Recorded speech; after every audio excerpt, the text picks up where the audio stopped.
My uncle's new wife kept calling me the college dropout at Thanksgiving dinner. I already knew Thanksgiving was going to suck the moment I walked through the door and heard her laugh. You know the kind. Loud, fake, like she wanted everyone in the room to know she was having the best time. My uncle Rick married Vanessa 6 months ago after knowing her for less than a year. She's one of those people who somehow turns every conversation into a LinkedIn post.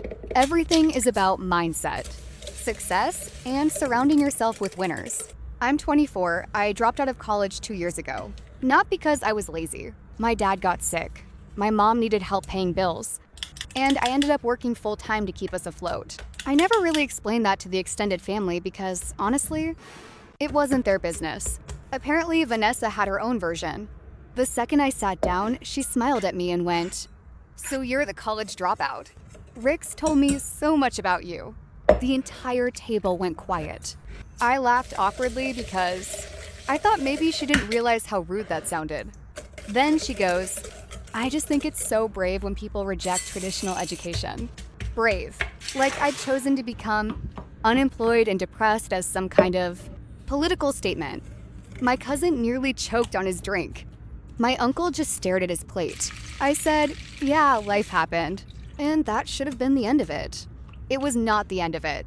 Every single conversation somehow circled back to me being the dropout. My aunt mentioned rising rent prices. Vanessa, well, college debt would have made that even harder, right? My little cousin talked about applying to universities. Vanessa literally points at me and says, "Just make sure you finish." At this point, even my grandma looked uncomfortable.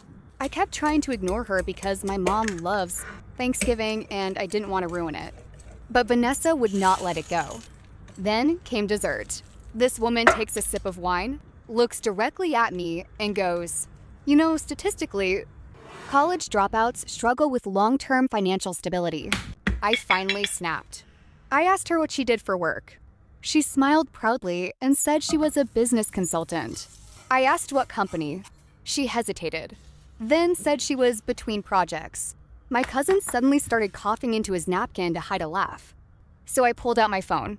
Because about a month earlier, my friend sent me a screenshot from Facebook asking if this was my uncle's new wife.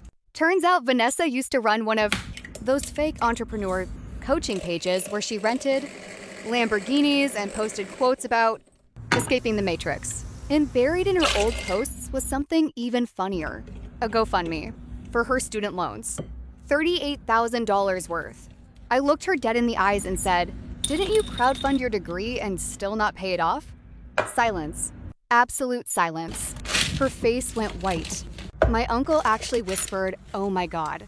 Vanessa immediately started yelling that I was attacking her and invading her privacy. I said, "You called me a dropout like 12 times tonight." Then my cousin, who had apparently been waiting his entire life for this moment, pulls out his phone and starts reading old motivational tweets from her out loud. Stuff like, "If you're poor after 30, you're the problem." My grandmother said, "What a horrible thing to say." I genuinely thought Vanessa was going to cry. Then the final bomb dropped. My uncle quietly asked her, "You told me your loans were paid off." And that was when I realized something important. He didn't know. Apparently, Vanessa had been hiding a massive amount of debt from him the entire marriage. She started panicking and trying to explain that it was temporary and not a big deal, but the entire dinner was already destroyed. My uncle got up and walked outside. Vanessa followed him. The rest of us just sat there in complete silence while my grandma slowly ate pie. Like this was daytime television.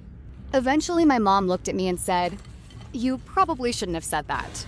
But my cousin immediately goes, "No, actually, he should have said it sooner." Apparently, nobody liked Vanessa.